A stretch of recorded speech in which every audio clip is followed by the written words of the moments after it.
எல்லாருக்கும் வணக்கம். வீடியோ பார்த்துட்ருக்கிற நீங்கள் மற்றும் உங்கள் குடும்பத்தில் இருக்கிற அனைவரும் சந்தோஷமாக இருக்கணும்னு வேண்டிக்கிறேன். இன்றைக்கி பிரம்ம முகூர்த்த பூஜையோட 11வது நாள். வழக்கம் போல் காலையில் எழுந்திரிச்சு குளிச்சுட்டு கோலம் போட்டுட்டு சாமி ரூமில் எல்லா சாமி படத்துக்கும் பூவெல்லாம் எடுத்து வச்சு அலங்காரம் பண்ணினேன். விளக்கேற்றுறதுக்கு விளக்குக்கெல்லாம் சந்தன குங்குமம் வச்சு விளக்கு ஏற்றி பூஜைக்கு ரெடி பண்ணி வச்சுருக்கேன். நிலவாசலுக்கும் விளக்கெல்லாம் ஏற்றி ரெடி பண்ணி வச்சுருக்கேன். இன்றைக்கி வளர்பிறை தசமி. வீரபத்திரர் வழிபாடு ரொம்ப நல்லது. மிலிட்ரியில் வேலை பார்க்குறவங்க, போலீஸில் வேலை பார்க்குறவங்கலாம் வீரபத்திரரை கும்பிட்டா அவங்களுடைய ஆயுள் கூடும். இந்த கோயில் கும்பகோணத்தில் இருக்குது. நான் ஏன் இந்த ஆன்மீகத்தில் சாமிலாம் கும்பிட்றேன் அப்படின்னா, நம்ம வீட்டில் அம்மாவாக இருந்தோன்னா 1008 பொறுப்பு இருக்குது.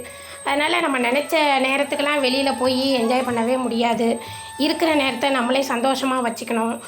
அதுக்காக எனக்கு மனசுக்கு எப்போல்லாம் சோகமாக இருக்கணும் அப்போல்லாம் நான் சாமியை தான் கும்பிடுவேன்.